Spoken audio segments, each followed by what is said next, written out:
8 बजे का मतलब 8 ही बजे होता है, आगे आओ। धीरे धीरे टाइम बढ़ते जा रहा है, देखो 10 मिनट खराब हो गए, बैठ जाओ। इरिथ्रोब्लास्टोसिस फेटाइलिस शुरू किया जाए। देखें, पहला सवाल ये है कि इरिथ्रोब्लास्टोसिस फेटाइलिस क्या है, तो कह दो ये भी एक केस है। किसका? RH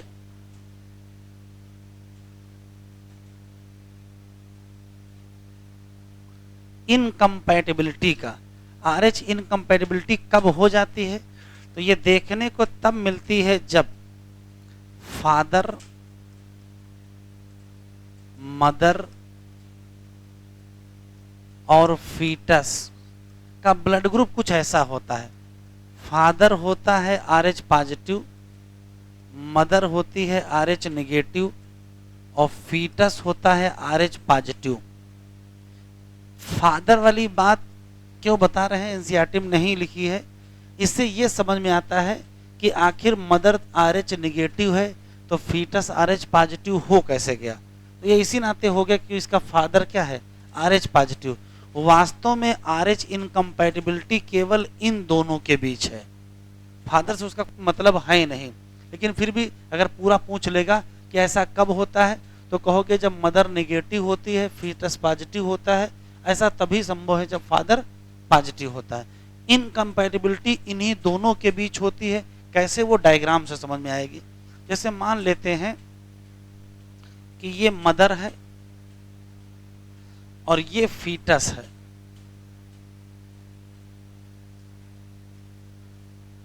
ये मदर है और ये फीटस है। अब देखो क्या स्थिति है, पहले से ही पता है कि मदर है क्या, RH नेगेटिव और फीटस है क्या, RH पॉजिटिव। अब देखिए प्रेगनेंसी के दौरान होता क्या है, फीटस और मदर के बीच फिजिकल कनेक्शन होता है। उस फिजिकल कनेक्शन का नाम प्लेसेंटा होता है और एक रस्सी नुमा स्ट्रक्चर होता है जिसका नाम अम्बिलाइकल कार्ड है। तो ये क्या है,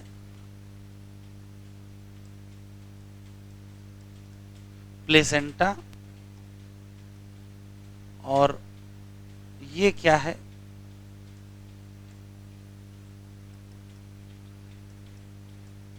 अम्बिलाइकल कार्ड। शुरू करते हैं, देखो क्या है। पहली प्रेगनेंसी जब होती है तो फीटस का ब्लड और मदर का ब्लड प्रेगनेंसी के दौरान कभी मिक्स नहीं होता है।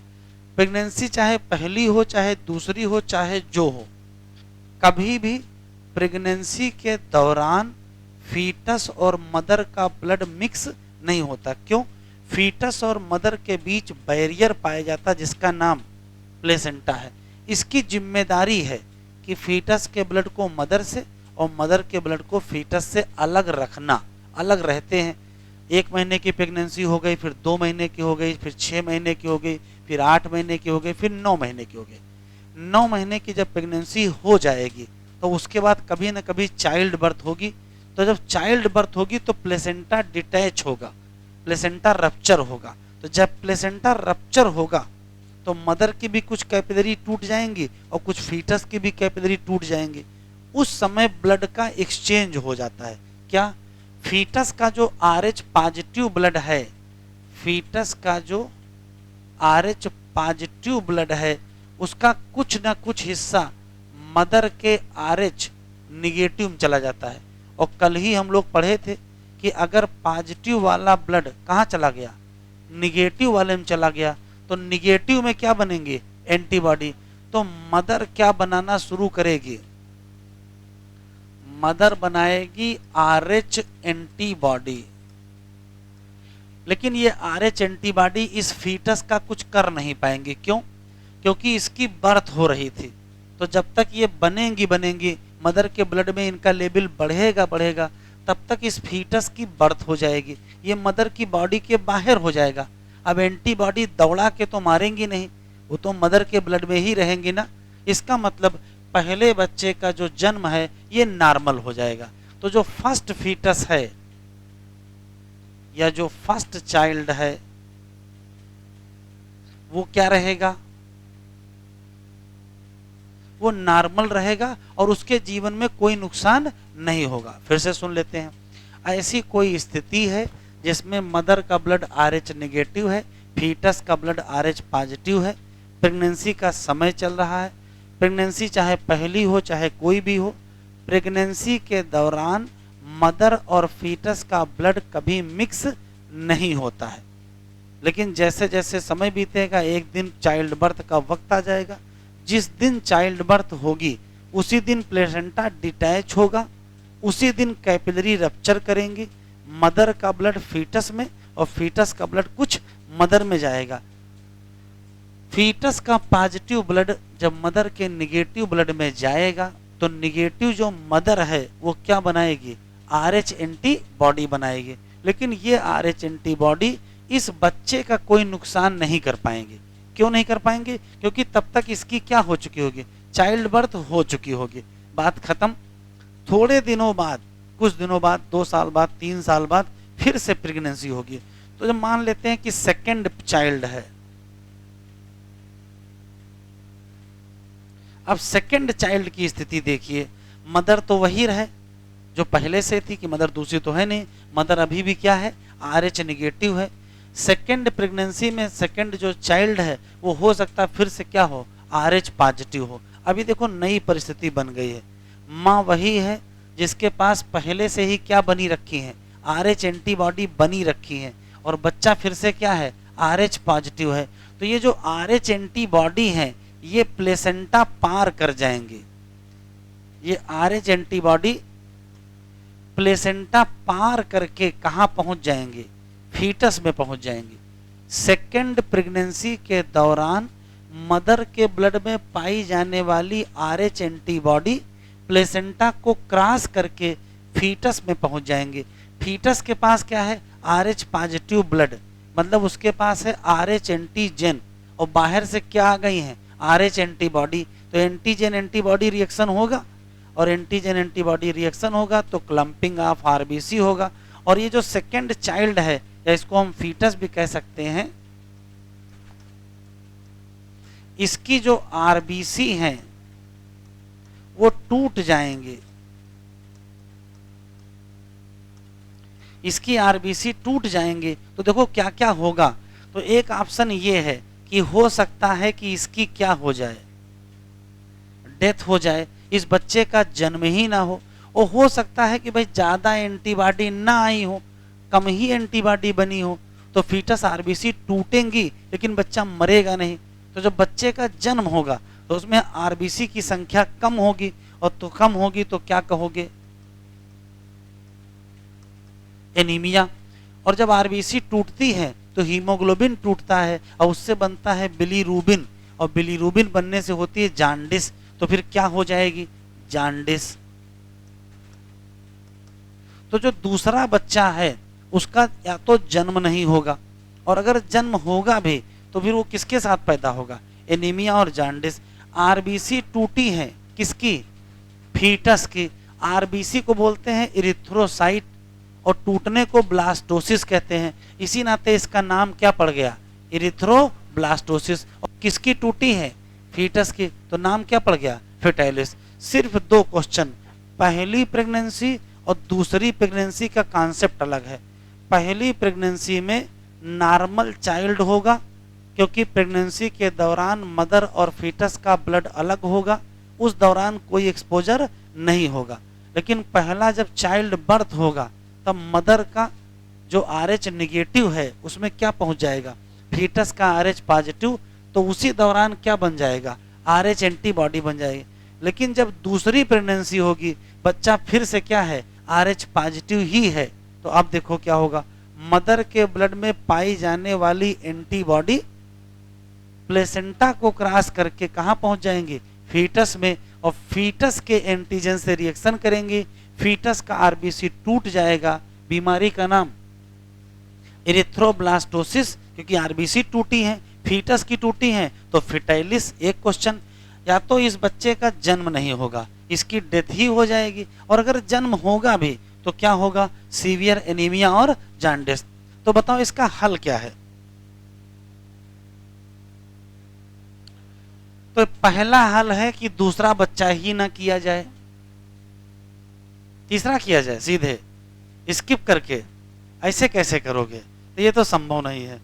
मतलब पहला बच्चा किया जाए, उसके बाद कोई बच्चा ना किया जाए, तो कोई समस्या नहीं है। अच्छा, दूसरा हल क्या है? दूसरा हल है कि अगर सेकेंड प्रेगनेंसी में बच्चा RH निगेटिव हो तो, अगर सेकेंड प्रेगनेंसी में बच्चा RH निगेटिव हो तो क्या होगा? तो अगर सेकेंड प्रेगनेंसी में बच्चा RH निगेटिव होगा, एंटीबॉडी आएंगे भी लेकिन कोई फर्क नहीं पड़ेगा, क्योंकि बच्चे के पास एंटीजन ही नहीं है। तो दूसरा बचने का तरीका है कि बच्चा क्या हो? RH negative. और बच्चा RH निगेटिव होगा कैसे? तो एक ही तरीका है, क्या बदल दीजिए? फादर बदल दीजिए। अगर फादर बदल दिया जाए तो बच्चा क्या हो जाएगा? RH निगेटिव हो जाएगा, तो भी कोई दिक्कत नहीं हो। मदर बदलने से कुछ नहीं होने वाला है, क्योंकि मदर का जो ब्लड है वही रहेगा। तो या तो दूसरा बच्चा ना हो, या तो दूसरा बच्चा क्या हो? दूसरे फादर से हो। लेकिन मान लेते फादर भी यही रखना है, तो क्या किया जाए? तो देखो क्या किया जाएगा। पहले बच्चे के जन्म के बाद मदर में क्या बनी है? RH antibody. अगर इनको न्यूट्रलाइज कर दिया जाए तो, अगर इनको न्यूट्रलाइज कर दिया जाए तो मदर के ब्लड में बनने वाली सारी एंटीबॉडी खत्म हो जाएंगी।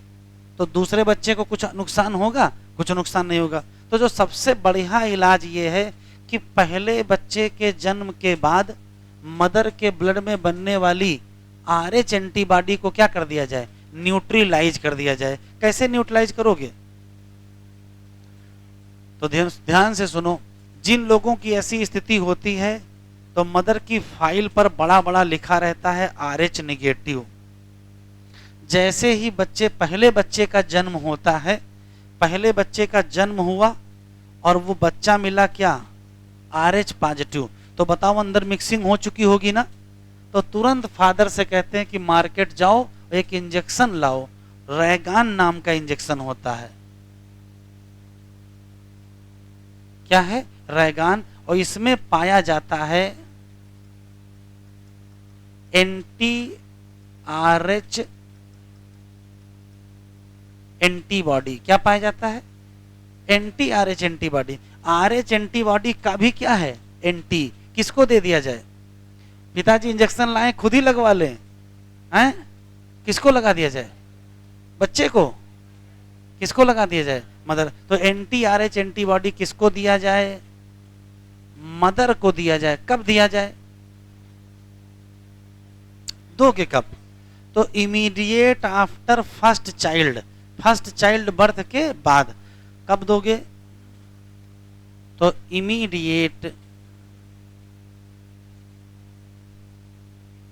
After first child birth. इससे क्या होगा? इससे न्यूट्रलाइज हो जाएंगी कौन सी एंटीबॉडी? RH antibody. तो सिर्फ 4 क्वेश्चन है, 2 लाइनें और लिखनी, इसके अगली स्लाइड में हम लोग लिख लेंगे। सिर्फ 4 क्वेश्चन है। पहला, इरिथ्रोब्लास्टोसिस फिटाइलिस किसका केस है? तो कहोगे RH इनकम्पैटिबिलिटी का केस है। पहला सवाल। कब होता है? तो 2 लोग कम से कम, foetus RH positive, mother RH negative. तीसरा सवाल, क्या क्या होता है? तो पहली प्रेगनेंसी के दौरान बच्चे को कोई नुकसान नहीं होता है, क्योंकि मदर और फीटस का ब्लड प्लेसेंटा से अलग होता है। लेकिन जब चाइल्ड बर्थ होता है पहली प्रेगनेंसी का, तो बच्चे का ब्लड थोड़ा सा कहाँ पहुंच जाएगा? मदर में। तो मदर में क्या बन जाएंगे? एंटीबॉडी बन जाएंगे, लेकिन उस बच्चे का कुछ नुकसान नहीं होगा। सेकेंड प्रेगनेंसी या थर्ड प्रेगनेंसी या सब्सीक्वेंट प्रेगनेंसी कह सकते हो, फिर से हुई, बच्चा फिर से RH पॉजिटिव है, तो मदर के ब्लड में बनी हुई RH एंटीबॉडी प्लेसेंटा पार करके कहाँ पहुंच जाएंगे? फीटस में। फीटस की RBC के एंटीजन से रिएक्शन करेंगी, फीटस की RBC टूट जाएंगे। इसी नाते नाम क्या? इरिथ्रोब्लास्टोसिस। टूटी किसकी है? फीटस की। तो नाम क्या? फिटाइलिस। ठीक है। तो इसका नुकसान ये होगा कि या तो बच्चे का जन्म नहीं होगा, उस फीटस की डेथ हो जाएगी। एनसीईआरटी में लिखा है जानलेवा। अगर जन्म हो भी गया तो क्या होगा? उसको सीवियर, ढेर सारी भयंकर क्या होगी? एनीमिया और क्या? जॉन्डिस। हल क्या है? 3 हल है। पहला हल है कि दूसरा बच्चा ही ना हो। अगर दूसरा बच्चा नहीं किया जाएगा कोई समस्या नहीं है। दूसरा हल क्या है, फादर अगर बदल दिया जाए तो बच्चा क्या हो जाएगा, उसका ब्लड ग्रुप हो सकता है निगेटिव हो जाए। अगर बच्चे का ब्लड ग्रुप निगेटिव हो गया तो भी कोई समस्या नहीं होगी। सबसे बढ़िया हल क्या है, सबसे बढ़िया है एंटी आरएच एंटीबॉडी किसको दी जाए, मदर को दी जाए। कब दी जाए, आफ्टर डिलीवरी या फर्स्ट की सेकेंड, फर्स्ट चाइल्ड। इतना लिख लो, 2 स्लाइड इसके बाद लिखना है।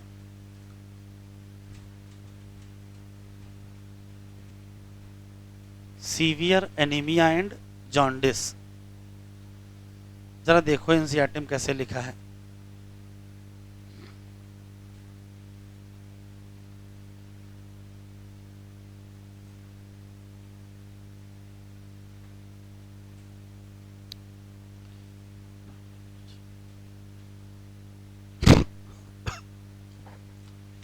यहां से पढ़ना है, इस जगह से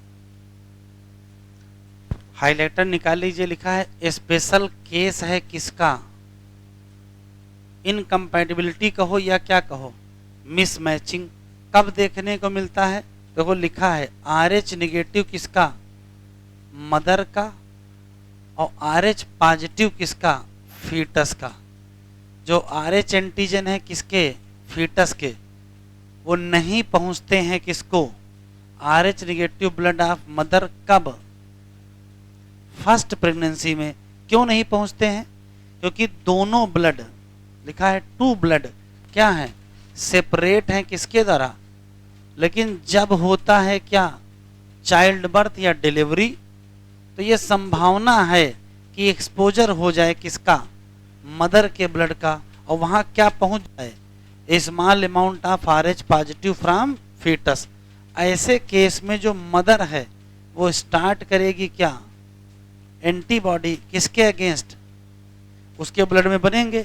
अब होगा अगर दूसरी प्रेगनेंसी, सब्सीक्वेंट का मतलब अगली, तो क्या होगा, RH एंटीबॉडी जो कहाँ थी, मदर के ब्लड, और मदर थी क्या, RH निगेटिव, ये लीक करेंगे, कहाँ पहुंच जाएंगे, ब्लड ऑफ फीटस, और उसको डिस्ट्रॉय करेंगे किसको, फीटल RBC। ये कंडीशन जानलेवा है किसके लिए, फीटस के लिए।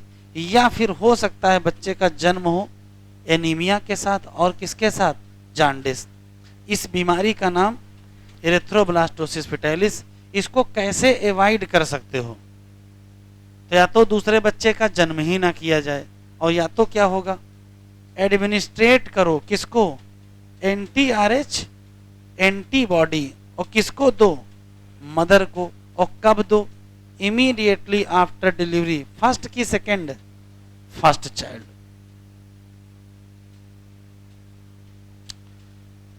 कोआगुलेशन ऑफ ब्लड या blood clotting,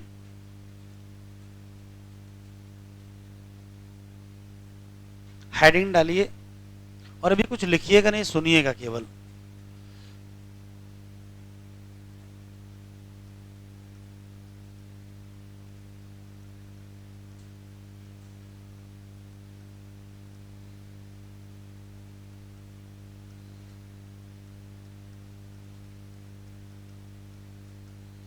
coagulation of blood या ब्लड क्लॉटिंग। देखो इंट्रोडक्शन एनसीईआरटी में लिखा कैसे है, तो ये कुछ ऐसे लिखा है कि अगर हम लोगों को चोट लग जाए, इंजरी हो जाए या कट हो जाए तो खून बहने लगता है, ब्लीडिंग होने लगती है। लेकिन क्या लगातार खून बहता रहता है, लगातार तो नहीं बहता है। ब्लीडिंग होती है लेकिन नॉट कंटिन्यूअस, लगातार तो नहीं होती है, जल्दी ही क्या हो जाता है,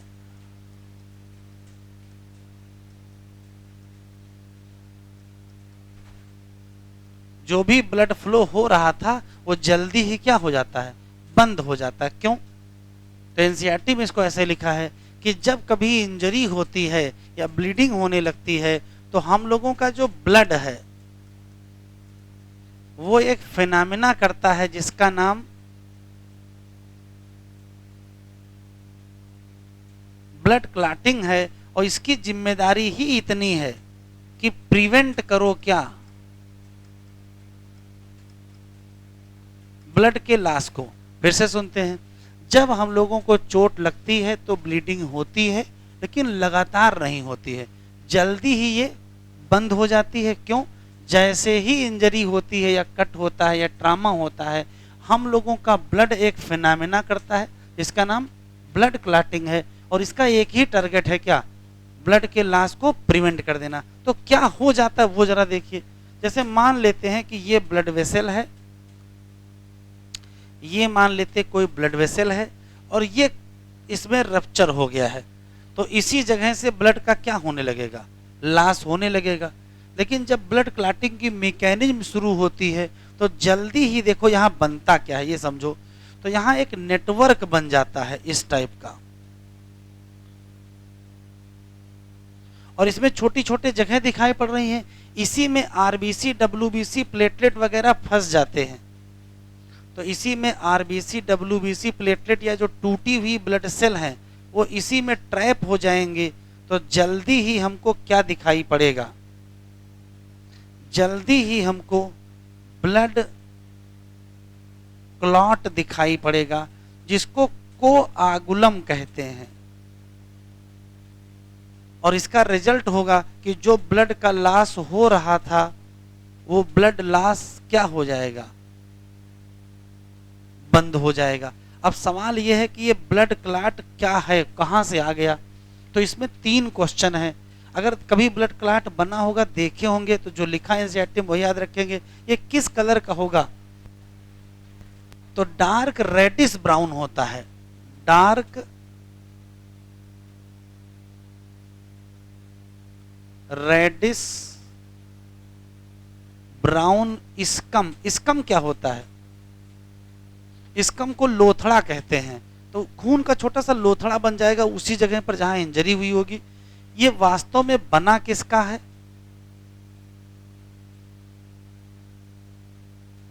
तो किस चीज का बना है? तो मैंने शुरू में नेटवर्क बनाया था, यहां नेटवर्क है।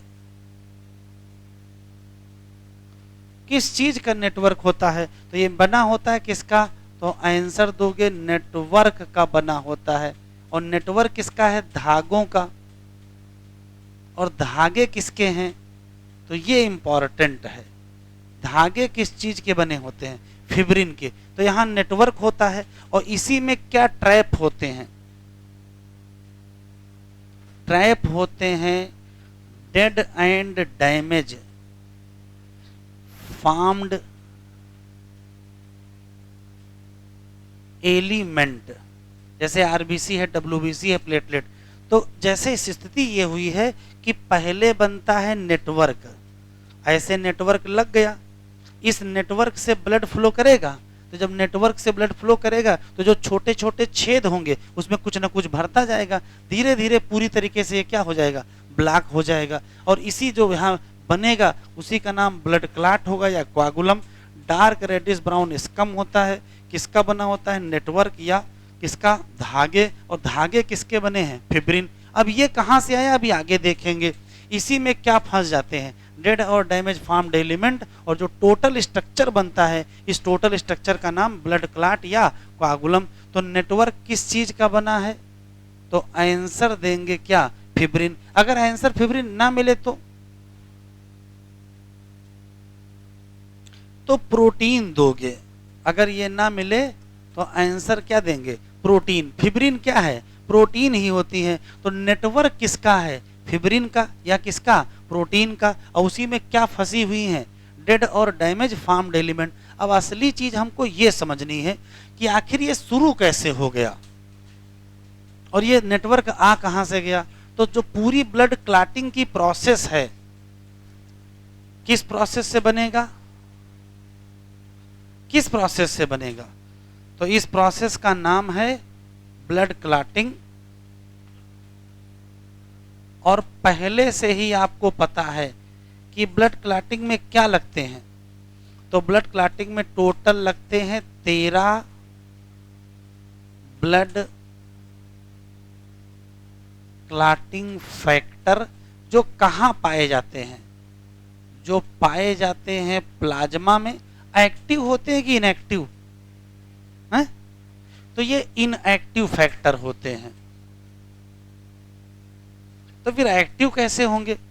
कोई ना कोई तो मैकेनिज्म होगी। तो फैक्टर के एक्टिव करने की एक जो मैकेनिज्म है वो अभी हम लोग अलग से पढ़ेंगे। एक आराम से बात बताओ, 13 फैक्टर में किसी के नाम याद है आपको? तो देखिए 13 में से 13 के नाम नहीं रटने हैं, लेकिन कम से कम 4 फैक्टर के नाम तो आपको रटने ही पड़ेंगे। और वो 4 फैक्टर हैं कौन से? तो पहले फैक्टर का नाम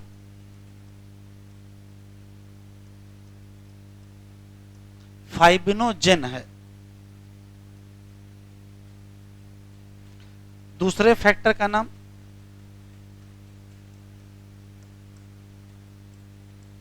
प्रोथ्राम्बिन। तीसरे फैक्टर का नाम थ्राम्बोप्लास्टिन। और चौथे फैक्टर का नाम कैल्शियम आयन।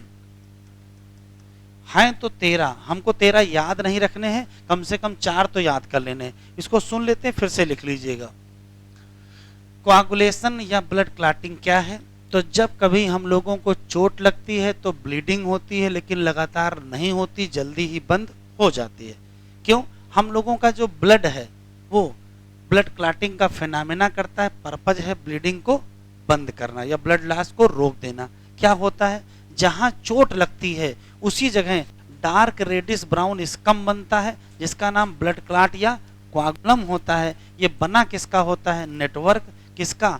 थ्रेड किसके? फिब्रिन के। और उसी में क्या ट्रैप हैं?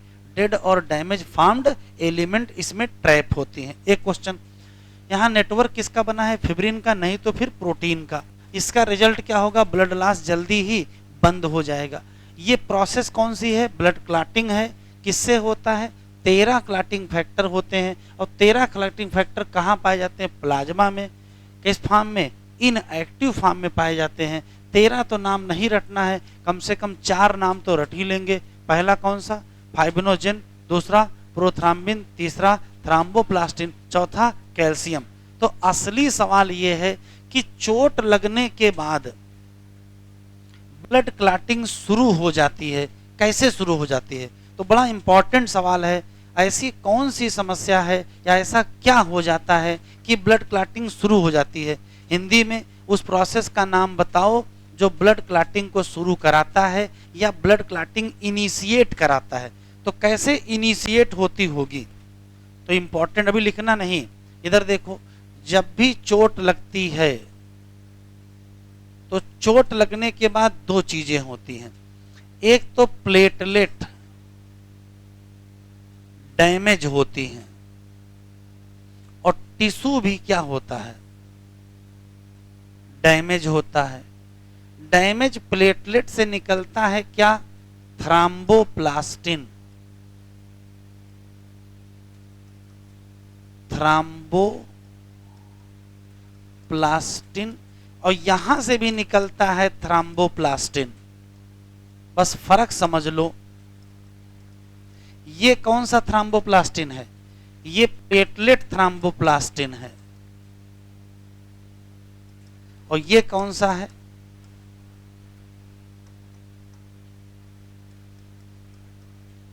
टिश्यू थ्राम्बोप्लास्टिन है। ये भी इनिशिएट कराएगा।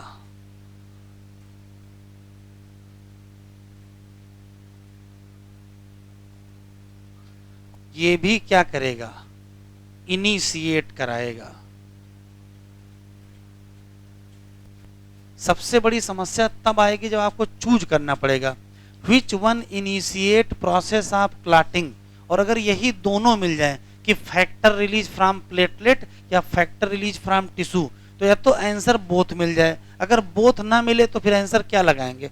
प्लेटलेट वाला लगाएंगे कि प्लेटलेट से जो फैक्टर निकलेगा उससे शुरू होती है, टिश्यू से जो निकलेगा उससे भी शुरू होती है। लेकिन चूज करना होगा तो हम क्या कहेंगे? वो फैक्टर जो कहां से निकलेगा? डैमेज प्लेटलेट से। एक आखिरी सवाल, फैक्टर किस फॉर्म में पाए जाते हैं?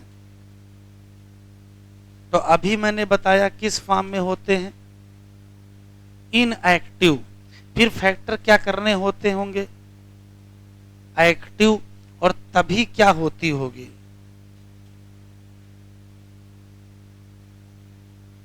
तभी क्या होती होगी? Blood clotting. तो क्वेश्चन पूछा गया है कि कौन सा फैक्टर सबसे पहले एक्टिवेट होता है।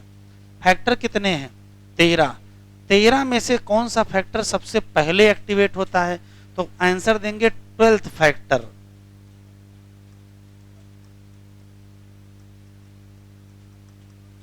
Firstly activate. एक क्वेश्चन और बता दीजिए, ये हम लोगों का ब्लड वेसल है, इसके अंदर ब्लड फ्लो कर रहा है, अंदर क्लाट नहीं करता है, क्यों? तो इस क्यों के बहुत सारे जवाब हैं, ध्यान से सुनो। फैक्टर कितने चाहिए क्लाटिंग के लिए? 13। होते कितने हैं?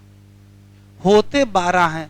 क्वेश्चन ऐसे पूछा गया है, हमारे ब्लड में क्या मिला दिया जाए कि हमारा ब्लड क्लाट कर जाए?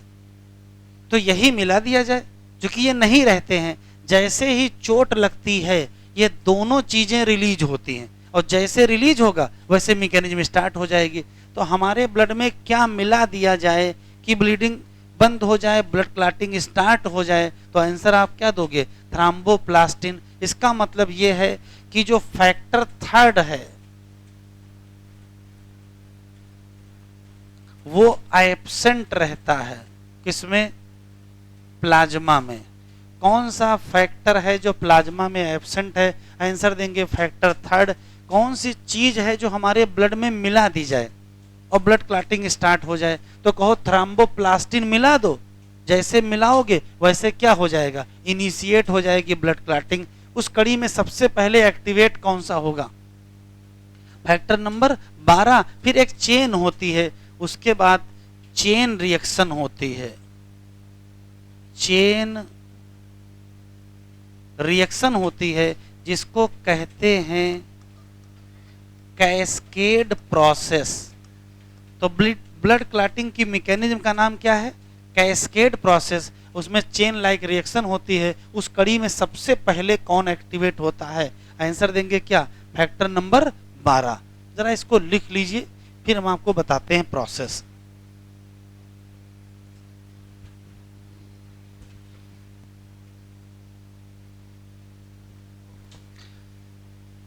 पहला तो रटने वाला सवाल है कि मैकेनिज्म ऑफ क्लॉटिंग है क्या? तो ये एक प्रकार की कैस्केड प्रोसेस है। कैस्केड को चेन कहते हैं। तो यहाँ एंजाइम से जुड़ी एक चेन रिएक्शन होती है, इसको लिंक्ड एंजाइम रिएक्शन कहते हैं। तो ये तो आप रट लेंगे। अब होता क्या है वो समझ लीजिए। तो जैसे ही हम लोगों को चोट लगती है तो 2 चीजें डैमेज हो जाती हैं, टिश्यू भी डैमेज होता है और प्लेटलेट। टिश्यू डैमेज होगा तो वहां से टिश्यू थ्रोम्बोप्लास्टिन आएगा, और प्लेटलेट डैमेज होगा तो वहां से प्लेटलेट थ्रोम्बोप्लास्टिन आएगा। जैसे ही थ्रोम्बोप्लास्टिन हमारे ब्लड में रिलीज होगा वैसे ये मैकेनिज्म स्टार्ट हो जाएगी। क्या स्टार्ट हो जाएगी? तो टिश्यू थ्रोम्बोप्लास्टिन और कुछ फैक्टर जैसे कैल्शियम 5वां, 7वां और 10वां। टिश्यू थ्रोम्बोप्लास्टिन और कैल्शियम 5वां, 7वां, 10वां मिल करके एक एंजाइम कॉम्प्लेक्स बनाएंगे जिसका नाम थ्रोम्बोकाइनेज है। इसी तरीके से प्लेटलेट वाला थ्रोम्बोप्लास्टिन, कैल्शियम 8वां, 9वां, 10वां, 11वां, 12वां, इतने लोगों की मदद से वही एंजाइम क्या बनाएंगे? थ्रोम्बोकाइनेज। मतलब इस थ्रोम्बोप्लास्टिन का भी टारगेट है क्या बनाना? थ्रोम्बोकाइनेज। और इसका भी मतलब है कि थ्रोम्बोकाइनेज ही बनाना है। ये थ्रोम्बोकाइनेज क्या करता है? हम लोगों के ब्लड में जो इनएक्टिव क्या प्रोथ्रोम्बिन है उसको किस में कन्वर्ट कर देगा? एक्टिव थ्रोम्बिन में। थ्रोम्बिन एक प्रकार का एंजाइम है, ये फाइब्रिनोजेन को किस में कन्वर्ट कर देगा? फिब्रिन में। तो जरा देखिए, जैसे ही हमारे ब्लड में थ्रोम्बोप्लास्टिन आएगा वैसे आगे सब कुछ अपने आप होने लगेगा। क्या? ये लोग इनकी मदद से क्या बनाएंगे? थ्रोम्बोकाइनेज। और ये लोग इनकी मदद से फिर क्या बनाएंगे? थ्रोम्बोकाइनेज। अंततः प्रोथ्रोम्बिन से क्या बन जाएगा? थ्रोम्बिन। इसमें भी कैल्शियम लगेगा। थ्रोम्बिन क्या करेगा? फाइब्रिनोजेन को किसमें कन्वर्ट कर देगा? फिब्रिन। अब देखिए, फिब्रिन का ये एक धागा है, ऐसे फिब्रिन का दूसरा धागा, तीसरा धागा, चौथा धागा, फिर पांचवा, छठा, सातवां, आठवां, बहुत सारे धागे बन गए। जब बहुत सारे धागे बनेंगे तो सब आपस में क्रिस क्रॉस जुड़ जाएंगे और क्या बनेगा, फिब्रिन का नेटवर्क, और उसी में क्या फंस जाएंगे, आरबीसी, डब्ल्यूबीसी, प्लेटलेट, और फाइनली हमको क्या मिलेगा, ब्लड क्लॉट मिल जाएगा। अब इधर आ जाओ, ये मान लेते हैं कि ताजा ताजा ब्लड क्लॉट बना है, तो ब्लड क्लॉट बनने के बाद फैक्टर 13 इस पे काम करता है। तो जैसे ही फैक्टर 13 इस पे काम करता है, क्लॉट थोड़ा हार्ड होने लगता है और थोड़ा सिकुड़ने लगता है। जैसे अभी आपको चोट लगेगी, थोड़ी देर बाद क्लॉट बनेगा और क्लॉट थोड़ी देर बाद सूखने लगेगा, सिकुड़ने लगेगा। तब आप देखेंगे कि उसी ब्लड क्लॉट से येलो कलर का फ्लूइड निकलेगा। इस येलो कलर के फ्लूइड का नाम सीरम, और पहले से ही पता है क्या, ये प्लाज्मा है विदाउट क्लॉटिंग फैक्टर। ये किसके एक्शन से आया, 13 नंबर फैक्टर के एक्शन से आया। एक और क्वेश्चन, सबसे पहले एक्टिवेट कौन होगा, 12 नंबर। इसको ऐसे देखो, जैसे 12 नंबर फैक्टर है, ये एक्टिवेट होकर के 12 ए बन गया। 12 ए का मतलब एक्टिवेटेड। ये 12 वाला है जो किसको एक्टिवेट कर देगा, 11 को, तो 11 क्या बन जाएगा, ए बन जाएगा। और 11 वाला फिर 10 को, 10 वाला फिर 9 को, ऐसे पूरी चेन बनेगी। पहले 12 से 12 एक्टिवेट होगा, फिर वो 11 को 11 एक्टिवेट करेगा, फिर वो 9 को करेगा, वो 10 को करेगा, ये चेन बन जाएगी। और अंततः ये सारे फैक्टर क्या हो जाएंगे, एक्टिव हो जाएंगे। ये एक्टिव फैक्टर इससे रिएक्शन करके क्या बना लेंगे, थ्रोम्बोकाइनेज। और ये एक्टिव थ्रोम्बोकाइनेज इन एक्टिव फैक्टर से फिर क्या बनाएगा, थ्रोम्बोकाइनेज। जैसे ये बना वैसे प्रोथ्राम्बिन से थ्राम्बिन बनेगा, जैसे फाइब्रिनोजन से फिब्रिन बनेगा, नेटवर्क बनेगा, क्या मिलेगा, ब्लड क्लॉट। 2 क्वेश्चन, हम लोगों के ब्लड वेसल में ब्लड क्लॉट नहीं करता है, क्यों? तो inside blood vessel blood not clot, क्यों? तो हमारे ब्लड में पाया जाता है एंटी कोआगुलेंट, कौन सा, हिपैरिन। क्योंकि क्या है, एंटी कोआगुलेंट कौन सा, हिपैरिन। अब रुक जाओ, ब्लड बैंक में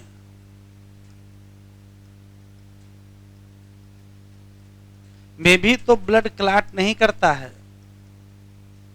ब्लड नॉट क्लॉट, क्यों? तो वहां भी क्या यूज किया जाएगा,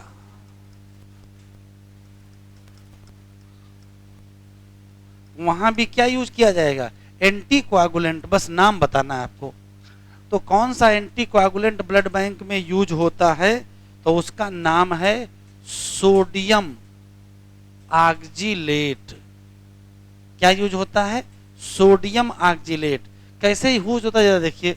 तो होता क्या है कि हमारे ब्लड में पाया जाता है कैल्शियम, ये किससे रिएक्शन कर जाएगा, ये किससे रिएक्शन कर जाएगा, सोडियम ऑक्जिलेट से। बन जाएगा क्या, कैल्शियम ऑक्जिलेट। अब बताओ, क्या कैल्शियम आयन फ्री बचा, हमारे ब्लड में फ्री कैल्शियम आयन ही नहीं बचेगा, तो क्या ब्लड क्लॉटिंग हो पाएगी, नहीं हो पाएगी। फिर से सुनते हैं, ब्लड बैंक पर एंटी कोआगुलेंट यूज करते हैं सोडियम ऑक्जिलेट। ये सोडियम ऑक्जिलेट हमारे ब्लड के कैल्शियम से रिएक्शन कर लेता है और क्या बना लेता है, कैल्शियम ऑक्जिलेट। तो क्या फ्री कैल्शियम बचेगा, नहीं बचेगा। तो फिर क्लॉटिंग किससे होगी, क्योंकि कैल्शियम जरूरी है किसके लिए, क्लॉटिंग के लिए। तो सोडियम ऑक्जिलेट क्या करता है, तो कह देते हो ये रिमूव कर देता है क्या, कैल्शियम फ्रॉम ब्लड। नहीं समझ में आई बात। हम लोगों का ब्लड बैंक में क्लॉट नहीं होता है, क्यों? क्योंकि ब्लड में एक चीज मिला दी जाती है जिसका नाम क्या है, सोडियम ऑक्जिलेट। ये क्या करता है, ये तुरंत बना लेता है कैल्शियम ऑक्जिलेट। अब जब कैल्शियम ऑक्जिलेट बन जाएगा तो फ्री कैल्शियम मिलेगा ही नहीं, और फ्री कैल्शियम जरूरी है किसके लिए, ब्लड क्लॉटिंग के लिए। एक और क्वेश्चन, ब्लड क्लॉटिंग के लिए कौन सी विटामिन चाहिए, तो विटामिन चाहिए कौन सी, के किसके लिए? Necessary for blood clotting. क्यों? ये क्या करती है? तो विटामिन के जरूरी है प्रोथ्राम्बिन सिंथेसिस के लिए। याद है प्रोथ्राम्बिन कितने नंबर फैक्टर है?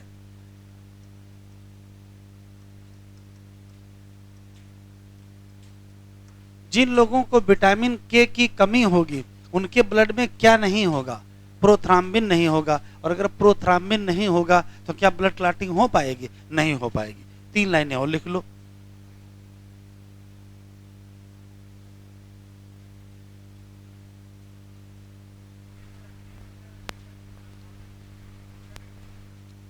नहीं, उनका ब्लड क्लॉट करता कोई दिक्कत नहीं है।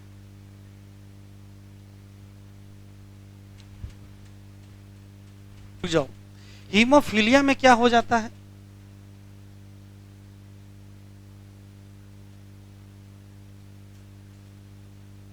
इसमें क्या हो जाता है? तो हीमोफीलिया में भी खून नहीं जमता है। क्यों? तो हीमोफीलिया में फैक्टर ही नहीं बनते हैं। हमारे ब्लड में 13 फैक्टर हैं, उसमें से 8 नंबर, 9 नंबर और 11 नंबर फैक्टर बनता ही नहीं है। क्यों नहीं बनता है? वो म्यूटेशन में हम लोग पढ़ेंगे। तो हीमोफीलिया में क्या होता है? Blood not clot. क्यों? Due to deficiency of factor. कौन सा? तो 3 फैक्टर याद रखिएगा। फैक्टर नंबर 8, फैक्टर नंबर 9 और फैक्टर नंबर 11। चूज करना पड़े तो कौन सा लगाओगे? 8वां लगाओगे। तो हीमोफीलिया में खून नहीं जमता है क्योंकि फैक्टर की कमी है। ब्लड बैंक में नहीं जमता क्योंकि सोडियम ऑक्जेलेट मिला देते हैं। और ब्लड वेसल के अंदर नहीं जमता क्योंकि हिपेरिन पाया जाता है।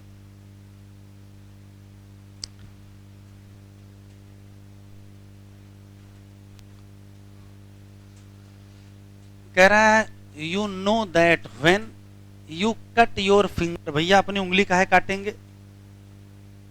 ये तो बिल्कुल ही गलत लिखा है। अपनी उंगली काहे काटेंगे? कोई पर्पस तो है नहीं। या हार्ट योर सेल्फ, ये बिल्कुल गलत लिखा है। ये लाइन होनी नहीं चाहिए। क्यों भैया अपने हम हार्ट करेंगे अपने आप को? योर वुंड, आपका जो घाव होगा वो क्या नहीं करेगा? क्या नहीं करेगा? Does not continue bleed. Usually blood क्या कर जाएगा? Stop flowing after some time. कह रहा जानते हो क्या हो गया? कह दो हाँ।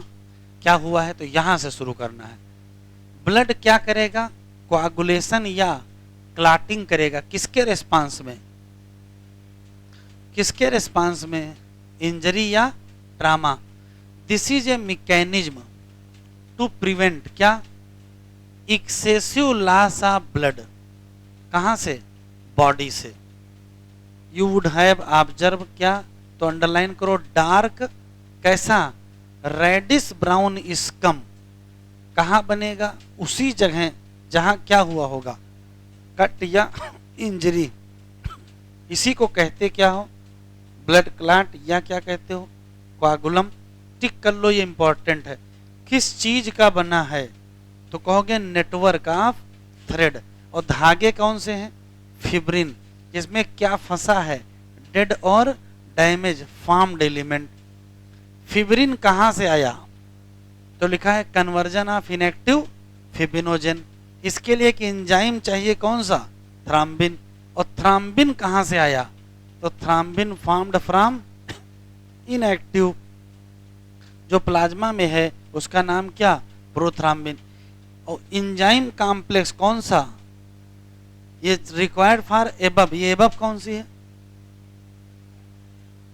ये प्रोथ्राम्बिन से थ्राम्बिन है। This complex enzyme is formed by क्या लिखा है? Series of linked enzyme reaction. और इसी को क्या कहते हो?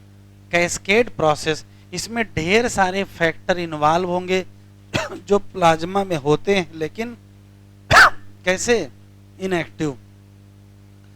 जैसे ही इंजरी होगी या क्या होगा, ट्रामा, स्टिमुलेट करेंगे किसको, प्लेटलेट को। किसके लिए, कि रिलीज करो कुछ फैक्टर। अब रुक जाओ, एनसीईआरटी में नाम नहीं लिखा है, एनसीईआरटी ने कहा कुछ फैक्टर रिलीज होंगे और वही क्या करा देंगे, activate the mechanism of coagulation. फिर देखो, फिर लिखा है कुछ फैक्टर निकलेंगे कहां से, टिश्यू से, कहां, जहां चोट लगी होगी, और ये भी क्या करेंगे, इनिशिएट करेंगे किसको, कोआगुलेशन। कौन सा आयन बहुत जरूरी है, तो आंसर क्या देंगे, कैल्शियम। आराम से बताओ,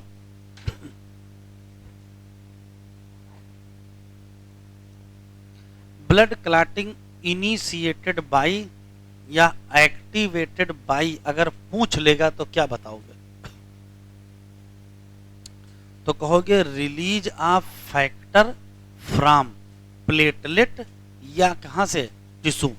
चूज करना पड़ेगा तो प्लेटलेट लगाइएगा। हेडिंग डालिए लिम्फ या टिश्यू फ्लूइड, और इसमें एक डायग्राम बनना है, वो डायग्राम पहले बना लीजिए, फिर इसको एक्सप्लेन करते हैं।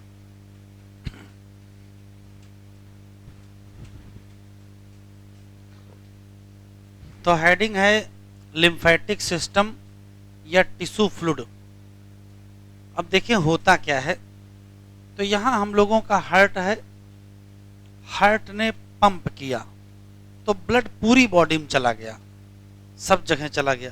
तो मान लेते हैं कि ये कोई पर्टिकुलर टिश्यू है और यहाँ इधर से ब्लड आ रहा है और इधर को ब्लड जा रहा है। होता क्या है कि किसी पर्टिकुलर ब्लड कैपिलरी पर जो भी न्यूट्रिएंट, ऑक्सीजन वगैरह होंगे वो सब निकल के कहाँ जाएंगे, टिश्यू में जाएंगे, और टिश्यू से जो कार्बन डाइऑक्साइड और वेस्ट होंगे वो कहाँ आएंगे, ब्लड में आएंगे। तो किसी भी ब्लड कैपिलरी पर O2, CO2, न्यूट्रिएंट और वेस्ट का एक्सचेंज ब्लड और टिश्यू के बीच होता है। लेकिन जब ये एक्सचेंज हो रहा था उस दौरान देखो क्या होता है, चूंकि कैपिलरी की दीवार बहुत पतली होती है, एक ही लेयर की होती है, तो ब्लड में पाया जाने वाला वाटर और ब्लड में पाए जाने वाले वाटर सॉल्युबल सब्सटेंस कैपिलरी की दीवार को पार करके कहाँ चले जाते हैं, टिश्यू में। एक्सचेंज किसका होना था, O2 का, CO2 का, न्यूट्रिएंट का और वेस्ट का। और हो क्या गया, यहां से ब्लड का वाटर लीक करके यहां चला गया। अब जब वाटर जाएगा तो वाटर सॉल्युबल सब्सटेंसेस भी चले जाएंगे। बस अच्छी बात ये रही कि ब्लड में पाई जाने वाली ब्लड की सेल और ब्लड में पाई जाने वाली ब्लड की प्रोटीन, ये दोनों यहां नहीं जा पाए। तो क्वेश्चन है कि टिश्यू की सरफेस पर कौन कौन सी चीजें लीक नहीं हो पाई, तो ये इंपॉर्टेंट है। क्या फॉर्म्ड एलिमेंट, उसमें से स्पेशली कौन सी, आरबीसी और कौन सी, लार्जर ब्लड प्रोटीन लीक नहीं होती हैं। लेकिन क्या लीक कर जाता है, वाटर और वाटर सॉल्युबल सब्सटेंस। अब ये लीक करके जाएगा कहाँ, तो देखो कहाँ जाएगा, जब ये टिश्यू में जाएगा तो टिश्यू की सेल के बीच बीच में जो जगह खाली है उसी में भर जाएगा। टिश्यू की सेल के बीच बीच में जो फ्लूइड भर गया है उसी का नाम टिश्यू फ्लूइड या उसी का नाम इंटरस्टिशियल फ्लूइड है। ये टिश्यू फ्लूइड या इंटरस्टिशियल फ्लूइड है क्या, तो कहोगे जो लीक करके यहाँ आया वही तो है। इसी नाते जो कुछ प्लाज्मा का कंपोजिशन होगा मिनरल का, वही कंपोजिशन किसका होगा, टिश्यू फ्लूइड का। क्यों, क्योंकि मिनरल किसमें पड़े होंगे, वाटर में ही तो पड़े होंगे। जितना सोडियम यहाँ होगा उतने सोडियम यहाँ पहुंच जाएगा। तो ये एनसीईआरटी में लाइन लिखी है कि इसका मिनरल डिस्ट्रीब्यूशन क्या होगा, सेम होगा। एक और खास बात, इसका काम क्या है, तो काम देखो क्या है, अगर ब्लड से कुछ भी आना है, जैसे O2 ही आना है, तो पहले किस में आएगी, टिश्यू फ्लूइड में, फिर किस में जाएगी, सेल में, और सेल से क्या निकलेगी, CO2, पहले किस में गिरेगी, टिश्यू फ्लूइड में, फिर कहाँ आएगी, ब्लड। तो अगर ब्लड और टिश्यू की सेल के बीच कुछ आदान प्रदान होना है तो बीच में कौन मिलेगा, टिश्यू फ्लूइड। पहले कहाँ आओ, टिश्यू फ्लूइड में, फिर कहाँ जाओ, सेल के अंदर, पहले कहाँ आओ, टिश्यू फ्लूइड में, और फिर कहाँ जाओ, ब्लड में। तो ब्लड और टिश्यू सेल के बीच अगर कुछ आदान प्रदान हो रहा है, जैसे O2 है, CO2 है, न्यूट्रिएंट है, वेस्ट है, तो बीचौलिए का काम कौन कर रहा है, आंसर देंगे इंटरस्टिशियल फ्लूइड या टिश्यू फ्लूइड।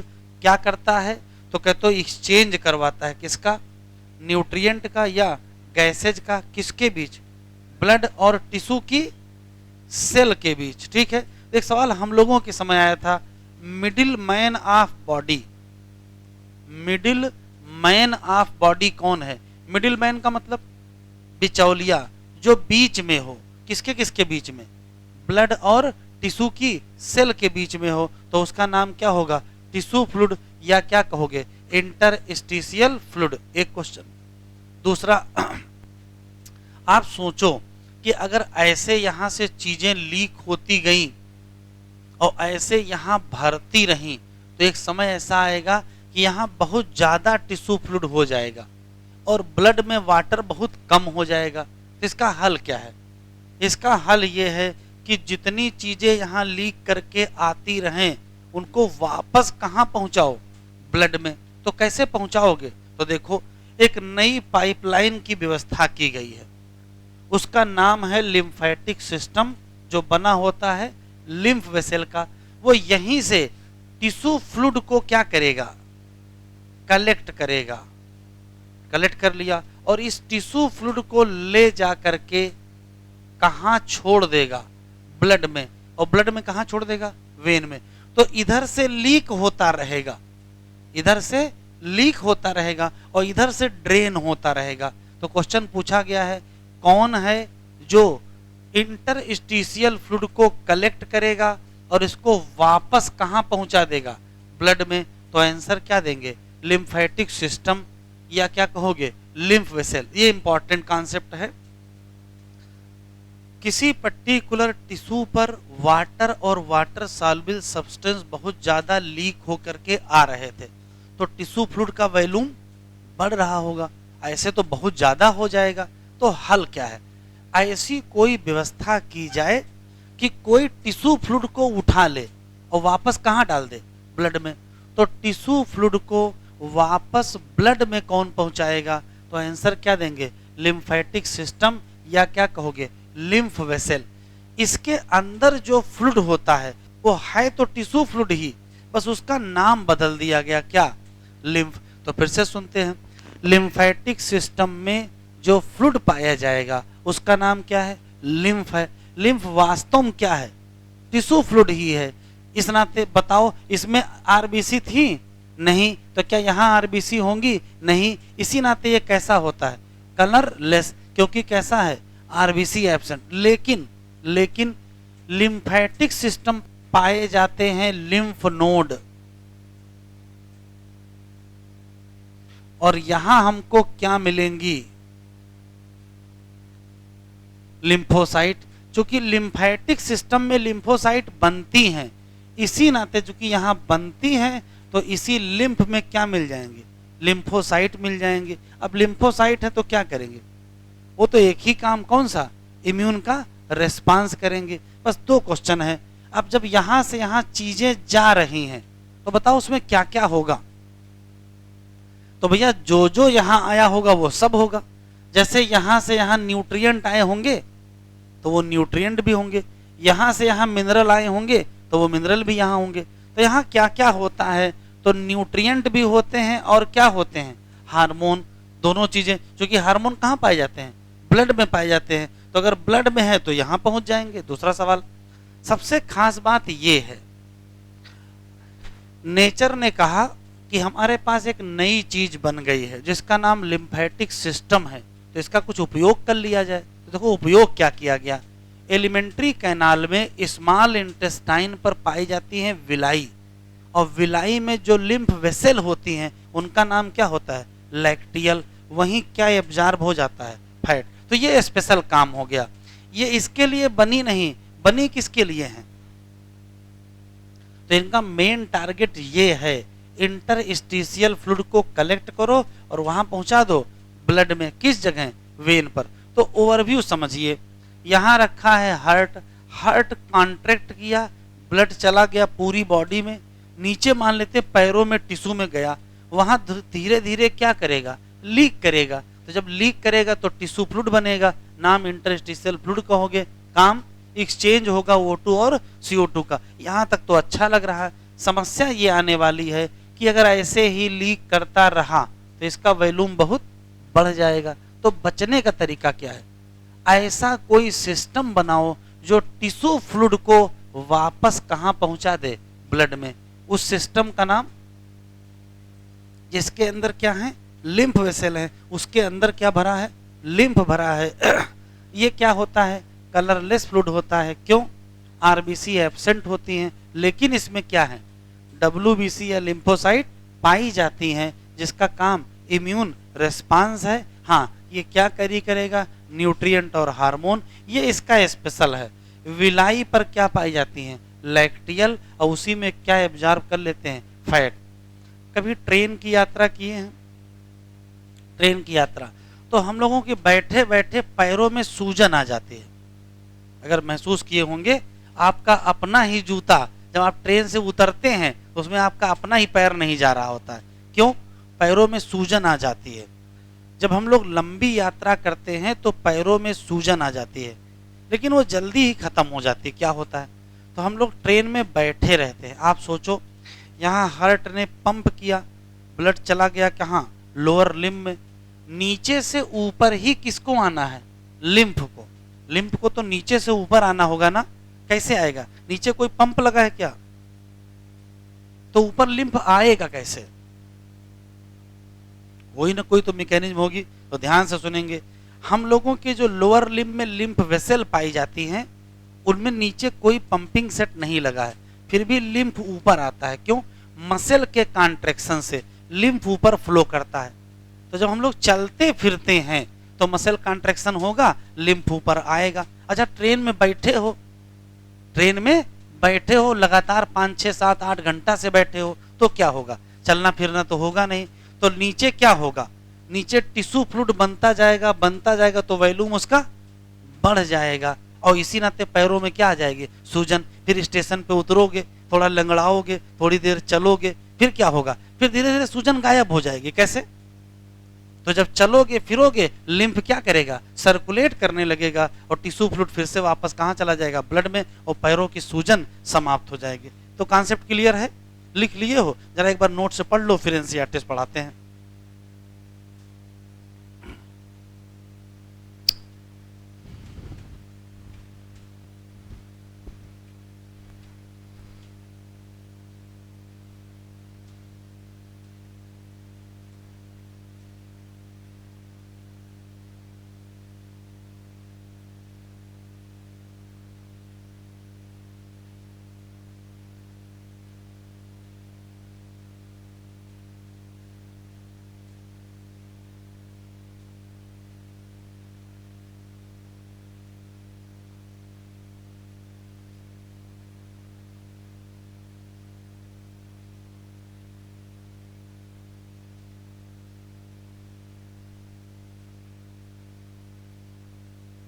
देखो,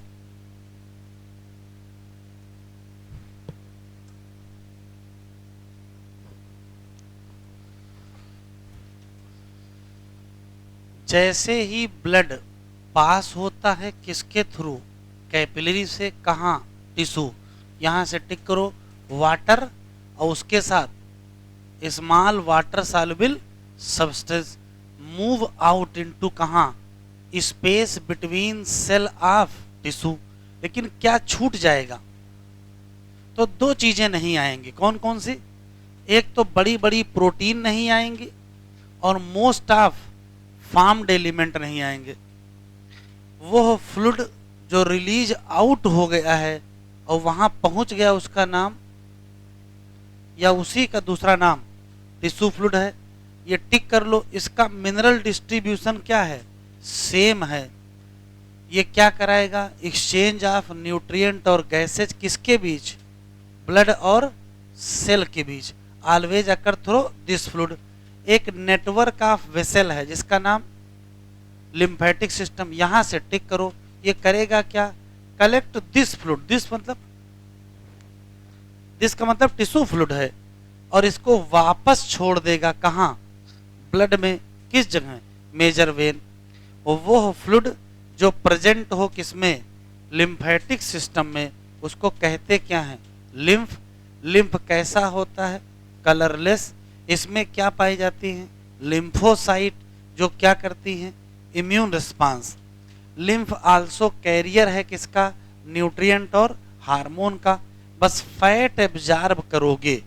लिम्फ में जो कहां प्रेजेंट होती हैं? लैक्टियल। और लैक्टियल कहां प्रेजेंट है? Intestinal villi. Circulatory pathway. Circulatory pathway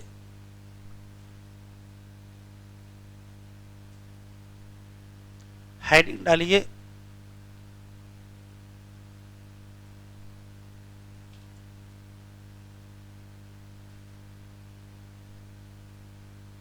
circulatory pathway. और हमारे साथ ही देखते चलोगे, लिखते चलोगे।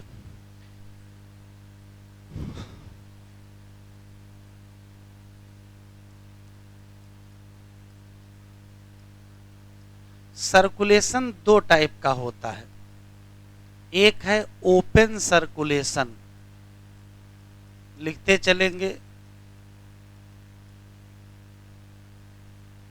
और एक है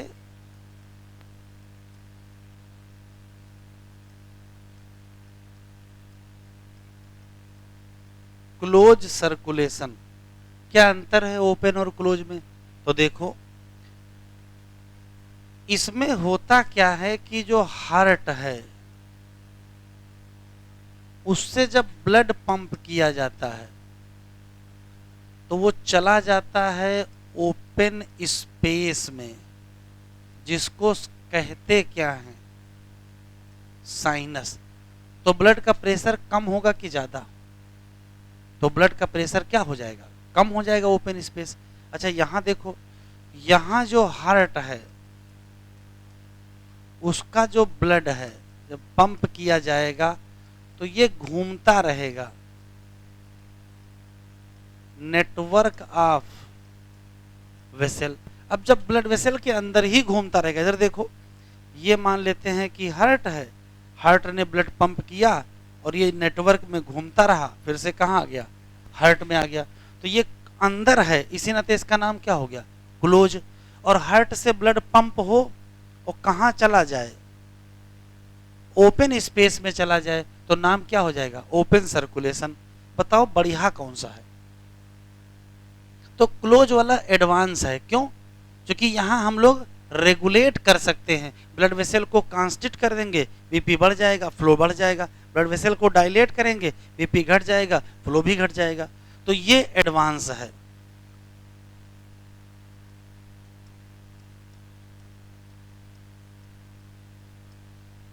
एडवांटेजियस है क्योंकि यहां हम क्या कर सकते हैं?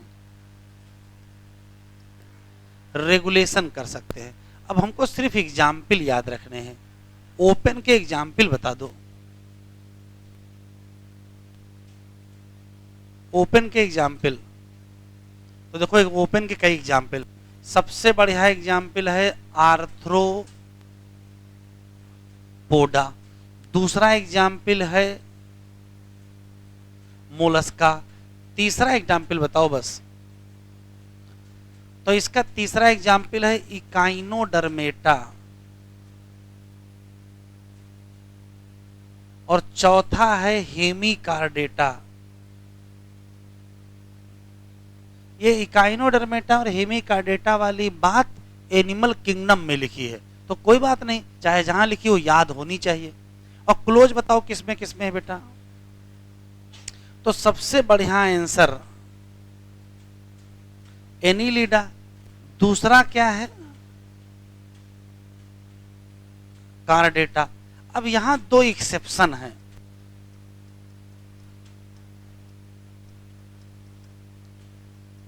एक्सेप्शन देखो, एक्सेप्शन है सीपिया और ऑक्टोपस। ये दोनों किस में आते हैं? मोलस्का में। लेकिन इनमें है क्या? Close circulation.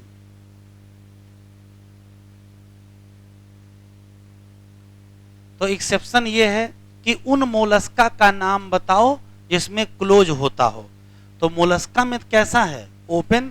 लेकिन मोलस्का के ही मेंबर सीपिया ऑक्टोपस में क्या है? क्लोज। अच्छा, एक और एक्सेप्शन देखो, लीच किस में आती है? एनीलिडा में आती है। होना कैसा चाहिए? क्लोज। होता कैसा है? ओपन।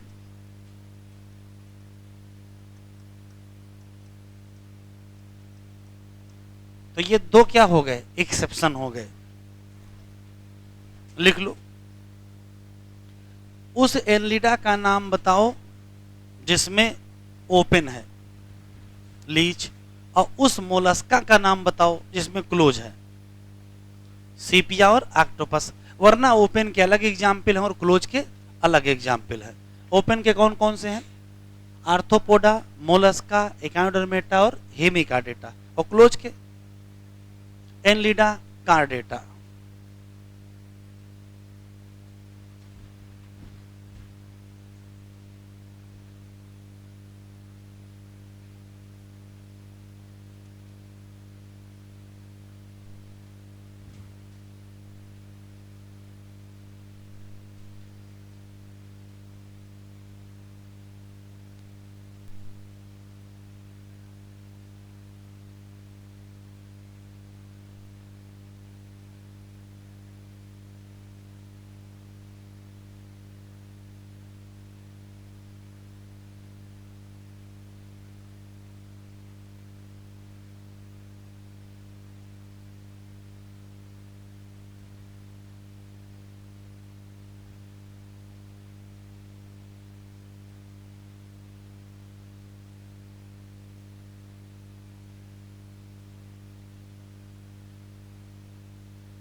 बढ़े बेटा, आगे बढ़े। ये पूरा हो गया है।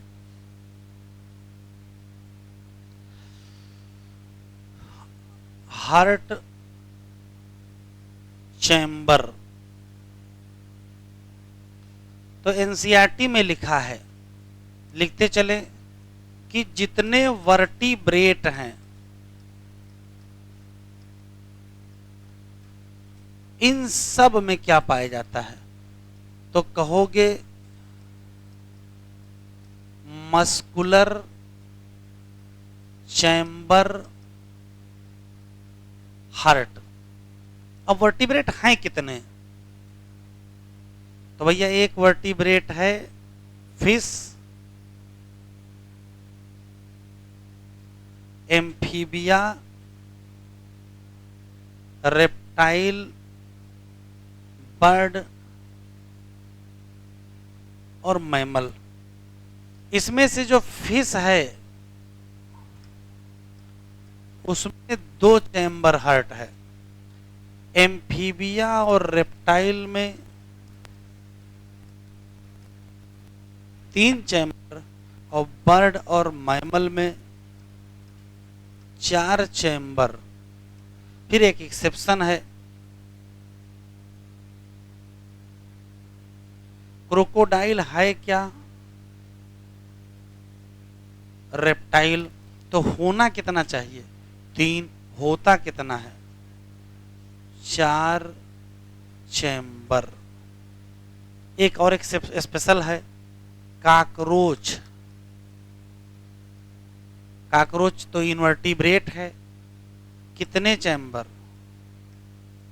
13 चैम्बर हार्ट।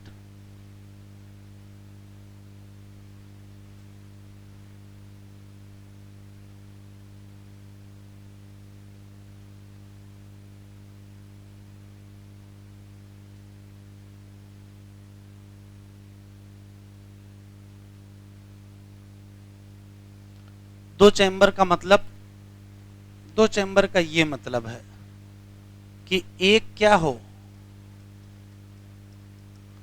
एट्रियम, और एक ही क्या हो। और तीन चैम्बर का क्या मतलब है, तीन चैम्बर का ये मतलब है कि दो क्या हो, एट्रिया, और एक क्या हो, वेंट्रिकल। और चार का क्या मतलब है, चार का यही मतलब है कि दो हों एट्रिया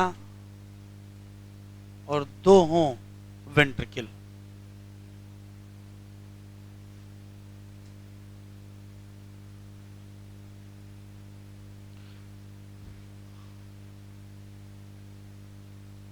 अब हमको सर्कुलेटरी पाथवे समझना है कि जिनमें दो चैम्बर का हार्ट है उनका पाथ कैसा होगा, जिनमें तीन चैम्बर का हार्ट है उनका पाथ कैसा होगा, और जिनमें चार चैम्बर का हार्ट है उनका पाथ कैसा होगा।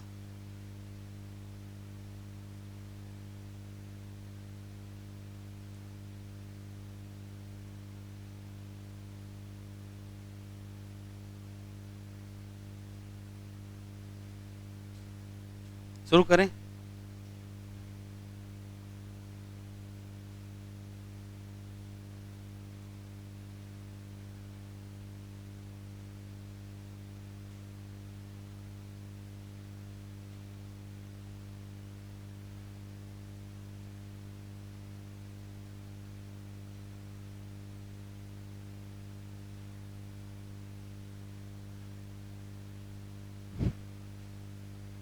देखो, अब हम सर्कुलेटरी पाथवे देखेंगे।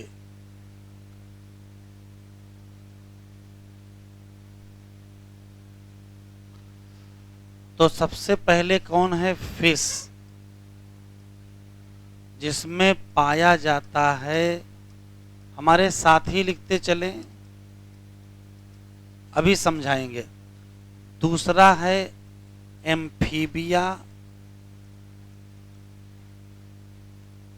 तीसरा है रेप्टाइल, चौथा है बर्ड, और पांचवा है मैमल। एम्फीबिया रेप्टाइल में कैसा है,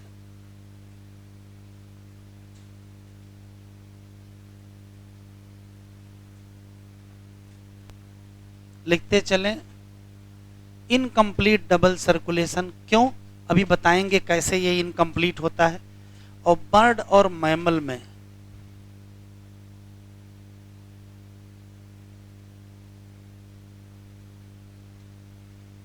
डबल सर्कुलेशन होता है। कैसे, वो भी अभी आपको डायग्राम से समझ में आ जाएगा, तो रट लीजिएगा।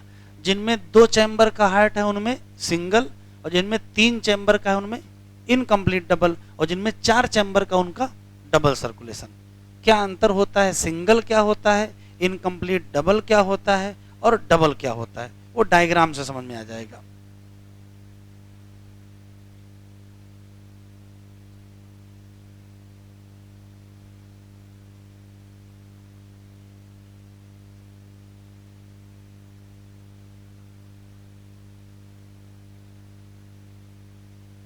बनाए डायग्राम।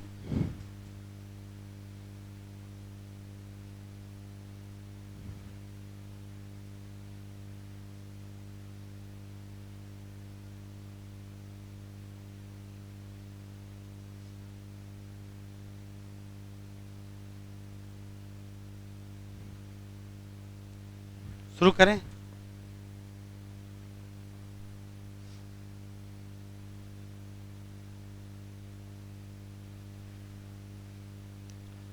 अब लिखेंगे नहीं, देखेंगे, फिर डायग्राम बनाने का टाइम देंगे। अब देखिए केवल बस, जैसे मान लेते हैं कि ये फिश का हार्ट है,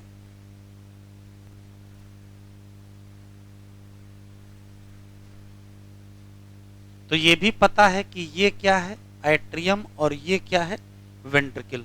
देखो क्या होता है, दुनिया का कोई भी ऑर्गेनिज्म हो, उसकी जो बॉडी होती है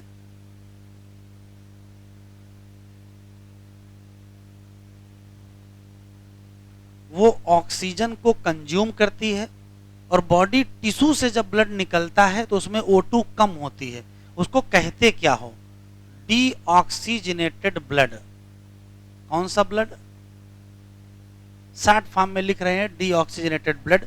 ये डीऑक्सीजनेटेड ब्लड कहाँ जाएगा, तो एट्रियम में जाएगा, एट्रियम से कहाँ जाएगा, वेंट्रिकल, और वेंट्रिकल इसको पंप कर देगा।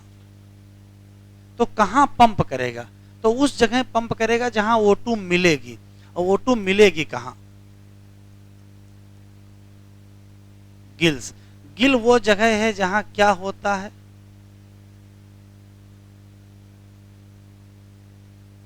ऑक्सीजनेशन होता है। अब ध्यान से सुनिएगा, गिल से जो ब्लड निकलेगा वो कैसा होगा, तो वो होगा ऑक्सीजनेटेड ब्लड, और ये सीधे सप्लाई हो जाएगा किसको, बॉडी को। तो जरा देखिए, बॉडी से ब्लड चला और वापस कहां पहुंच गया, बॉडी तक। कितनी बार हार्ट से गुजरा, एक ही बार गुजरा, और एक ही पाथवे भी तो एक ही दिख रहा है, इसी नाते इसका नाम क्या है, सिंगल सर्कुलेटरी पाथवे। तो ये फिश का है, भी लिखो नहीं बेटा, लिखने का टाइम देंगे। ये फिश का है, कैसा, सिंगल सर्कुलेशन, एक क्वेश्चन। दूसरा ये बताओ, फिश का जो हार्ट है वो कैसा ब्लड पंप करता है, ऑक्सीजनेटेड कि डीऑक्सीजनेटेड। तो फिश का जो हार्ट है कैसा ब्लड पंप करेगा, डीऑक्सीजनेटेड ब्लड, और कहां भेजेगा, गिल, वहां क्या होगा, ऑक्सीजनेटेड। तो पंप करेगा ओनली क्या, डीऑक्सीजनेटेड ब्लड। हार्ट के अंदर ऑक्सीजनेटेड है कि डीऑक्सीजनेटेड है, सिर्फ डीऑक्सीजनेटेड है। और डीऑक्सीजनेटेड ब्लड आर्टरी में होता है कि वेन में, डीऑक्सीजनेटेड ब्लड आर्टरी में होता है कि वेन में, वेन में होता है। इसी नाते डीऑक्सीजनेटेड ब्लड को वेनस ब्लड कहते हैं। क्या कहते हैं, वेनस ब्लड। तो बताओ, हार्ट के अंदर वेनस ब्लड है कि आर्टीरियल, वेनस ब्लड है, इसी नाते इस हार्ट को कहते हैं वेनस हार्ट। किसके हार्ट को वेनस हार्ट कहते हैं, आंसर देंगे क्या, फिश के हार्ट को। क्यों, क्योंकि इसके अंदर क्या है, सिर्फ कैसा ब्लड है, वेनस ब्लड है।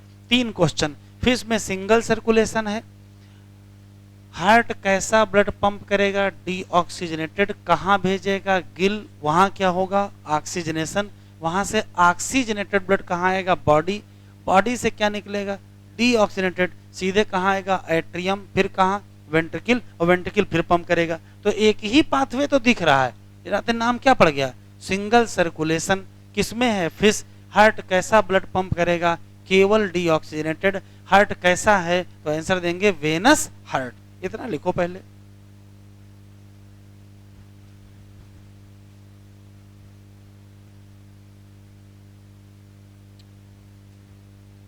अब हम लोग देखेंगे किसका, एम्फीबिया और रेप्टाइल एक साथ।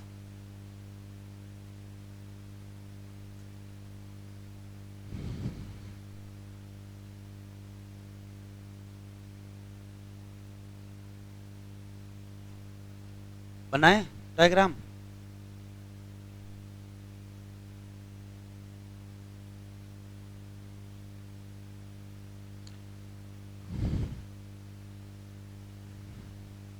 लिख लिया। देखो, जैसे मान लेते हैं कि ये किसी एम्फीबिया या रेप्टाइल का हार्ट है।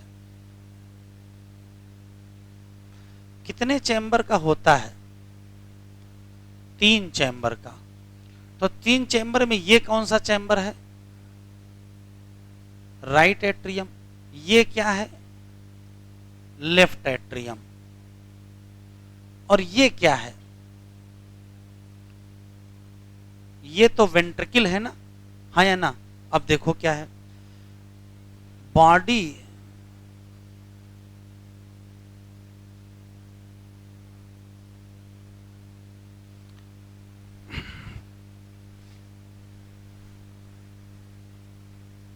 जितना आपको पहले से पता है कि बॉडी से क्या निकलता है, डीऑक्सीजनेटेड ब्लड, तो बॉडी से निकलेगा डीऑक्सीजनेटेड ब्लड और कहाँ आएगा, राइट एट्रियम। कौन सा ब्लड, डीऑक्सीजनेटेड ब्लड। अभी बनाओ नहीं, बना लेना। ये डीऑक्सीजनेटेड ब्लड राइट एट्रियम से कहाँ चला जाएगा, वेंट्रिकल में चला आया। फिर देखो इसमें ऑक्सीजनेशन 3 जगह होता है, या तो गिल्स पर होता है, या तो लंग्स पर होता है, या तो स्किन, 3 जगह होता है। गिल, लंग्स और स्किन से जो ब्लड निकलेगा वो ऑक्सीजनेटेड होगा कि डीऑक्सीजनेटेड, तो वो होगा ऑक्सीजनेटेड ब्लड। ये रहा ऑक्सीजनेटेड ब्लड, कहां पहुंचा, लेफ्ट एट्रियम से कहां चला जाएगा, वेंट्रिकल। अब समस्या ये है कि वेंट्रिकल में कोई सेप्टम तो है नहीं, तो इधर से आने वाला कैसा, ऑक्सीजनेटेड, और इधर से आने वाला कैसा, डीऑक्सीजनेटेड, ये दोनों क्या हो जाएंगे, मिक्स हो जाएंगे। तो ये दोनों क्या हो गए, मिक्स्ड हो गए। और वेंट्रिकल कौन सा ब्लड पंप करेगा, तो वेंट्रिकल यही कौन सा ब्लड पंप करेगा, मिक्स वाला ही ब्लड पंप करेगा। कौन सा ब्लड पंप करेगा, मिक्स वाला ब्लड। ये मिक्स वाला ब्लड कहां भेजेगा, तो यही मिक्स वाला ब्लड 2 जगह भेजना है। यही मिक्स वाला ब्लड कहां जाएगा, बॉडी, और यही मिक्स वाला ब्लड कहां जाएगा, गिल। एक पाथवे है कि 2, तो देखो पाथवे तो 2 दिख रहे हैं, एक ये दिख रहा है, एक ये दिख रहा है, लेकिन साथ में क्या हो रही है, मिक्सिंग भी तो हो रही है। अगर मिक्सिंग ना होती तो ये डबल सर्कुलेशन होता। यहाँ क्या है, यहाँ 2 पाथवे तो हैं, लेकिन साथ में क्या है, मिक्सिंग। हार्ट ब्लड को 2 अलग अलग पाथवे में पंप करेगा, लेकिन कैसा पंप करेगा, मिक्स ब्लड पंप करेगा। और मिक्सिंग कहाँ होगी, वेंट्रिकल में। तो बताओ डबल है कि इनकम्प्लीट डबल है, ये इनकम्प्लीट डबल है। तो एम्फीबिया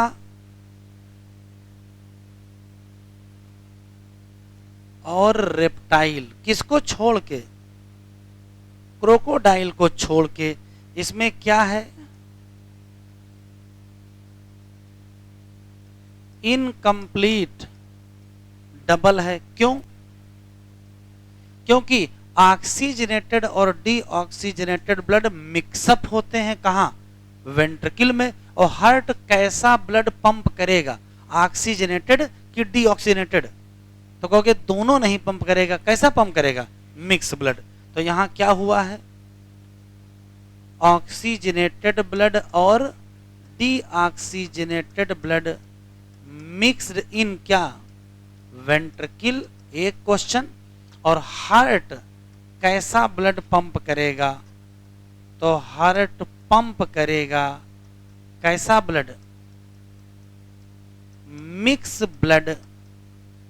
एक पाथवे में कि 2, मिक्स ब्लड 2 पाथवे में पंप करता है, लेकिन चूंकि मिक्सिंग हो गई है इसी नाते इसका नाम क्या पड़ गया है, इनकम्प्लीट।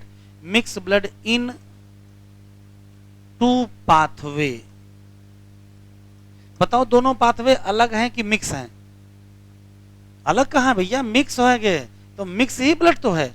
अगर यहां मिक्स ना होता तो बोलते कि हार्ट ब्लड को पंप करता है 2 अलग अलग पाथवे में, अलग अलग पाथवे में पंप कर देता बिना मिक्सिंग के, तो क्या होता, डबल सर्कुलेशन। यहां हो क्या गया है, मिक्सिंग हो गई है, इसी नाते इसका नाम क्या हो गया, इनकम्प्लीट डबल। ये इनकम्प्लीट क्यों है, तो कहोगे यहां मिक्सिंग हो जाती है, और वो भी होती कहां है, वेंट्रिकल में। लिख लीजिए, बताओ राइट एट्रियम कौन सा ब्लड रिसीव करेगा,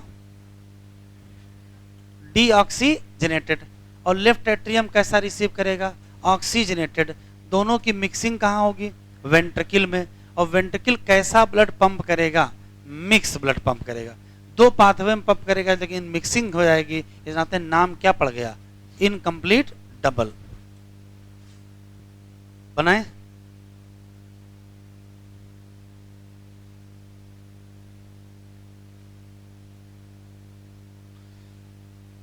अब इसी में सुधार कर देंगे तो हो जाएगा गलत, तो नया बना लेते हैं।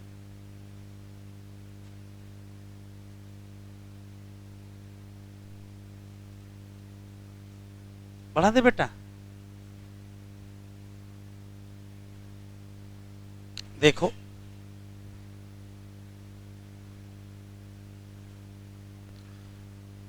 मान लेते हैं कि ये बर्ड या मैमल का हार्ट है, तो पहले से ही पता है ये क्या है,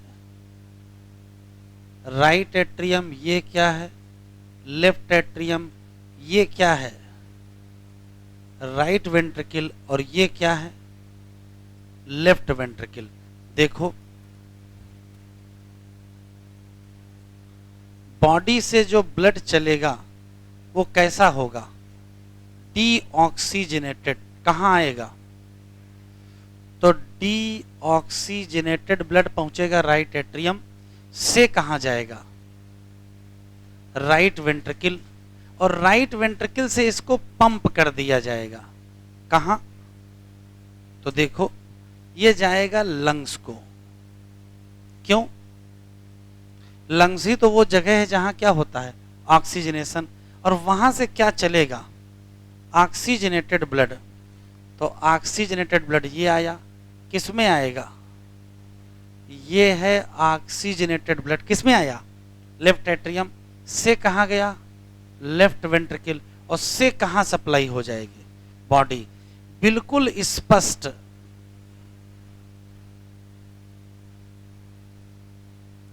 स्पष्ट दिखाई पड़ रहा है क्या, कि बॉडी से जो डीऑक्सीजनेटेड ब्लड चलेगा वो हार्ट में जाएगा, फिर लंग्स में जाएगा, और लंग्स से जो ऑक्सीजनेटेड चलेगा वो कहाँ आएगा, बॉडी को। कहीं कोई मिक्सिंग हो रही है, कहीं कोई मिक्सिंग नहीं हो रही है। एक पाथवे ये दिख रहा है और एक पाथवे ये दिख रहा है। ये ऐसे दिख रहा है कि ये हो गया हार्ट, ये हो गया बॉडी, और ये हो गया लंग्स। देखो कैसे चल रहा है, ये ऐसे चल रहा है।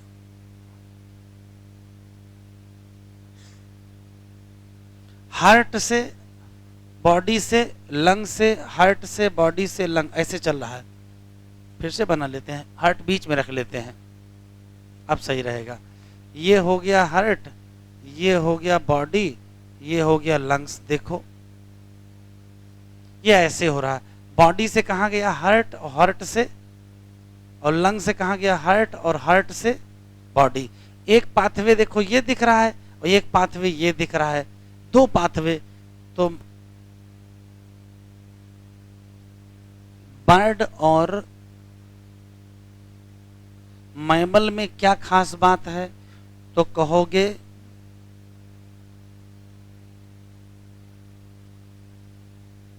डबल सर्कुलेशन है। क्यों, क्योंकि इसका जो हार्ट है वो पंप करेगा ब्लड इन दो सेपरेट पाथवे विदाउट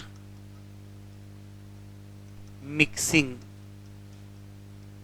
मिक्सिंग ना हो, दो सेपरेट सर्कुलेटरी पाथवे में जाए तो नाम क्या, डबल सर्कुलेशन। कहीं कोई ब्लड मिक्स नहीं हो रहा है तो नाम क्या पड़ जाएगा, डबल सर्कुलेशन। लिखो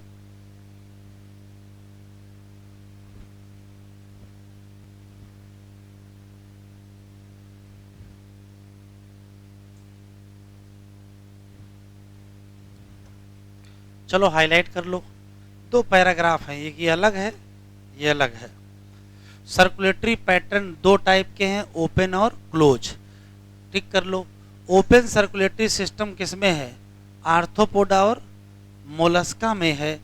इसमें हार्ट के द्वारा जो ब्लड पंप किया गया है वो पहले तो बड़ी वेसल में जाएगा, फाइनली कहाँ पहुंच जाएगा, या क्या कहोगे, बॉडी कैविटी, जिसको साइनस भी कहते हैं। एनलिडा और आर्थ्रोपोडा में क्या है, क्लोज है।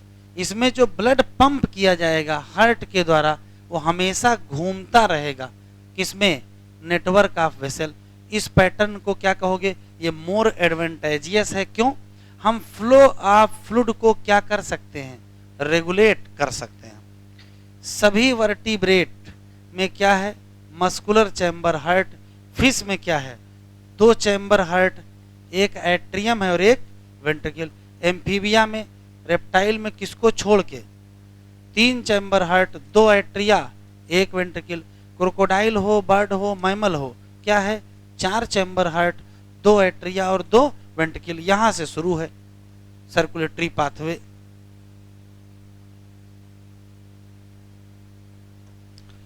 देखो लिखा है, फिश में जो हार्ट है वो क्या पंप करेगा, उसका ऑक्सीजनेशन कहां होगा, गिल।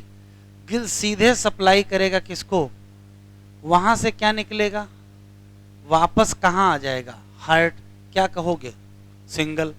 एम्फीबिया और रेप्टाइल में लेफ्ट एट्रियम में क्या आएगा, लेफ्ट एट्रियम में क्या आया था, ऑक्सीजनेटेड ब्लड आया कहां से था, और राइट में क्या आया था बेटा, कहां से, ये दोनों क्या कर गए, मिक्स, कहां, सिंगल वेंट्रिकल, और वही पंप आउट होंगे कैसा, मिक्स ब्लड, नाम क्या पड़ गया। लेकिन जब बर्ड और मैमल में आओगे तो ऑक्सीजनेटेड और डीऑक्सीजनेटेड कहां आएंगे, ऑक्सीजनेटेड आएगा लेफ्ट और डी आएगा कहां, राइट। फिर कहां जाएंगे, वेंट्रिकल आप सेम साइड, सेम साइड मतलब लेफ्ट वाला लेफ्ट में, राइट वाला राइट में। वेंट्रिकल पंप इट विदाउट क्या, मिक्सिंग इन टू, ये क्या लिखा है, ये सब काम का शब्द है, ये सेपरेट सर्कुलेटरी पाथवे। इस नाते इसका नाम क्या, डबल सर्कुलेशन। अब हमको पढ़ना क्या है, ह्यूमन सर्कुलेटरी सिस्टम, जो हम अगले लेक्चर पर आपको पढ़ाएंगे, ठीक है।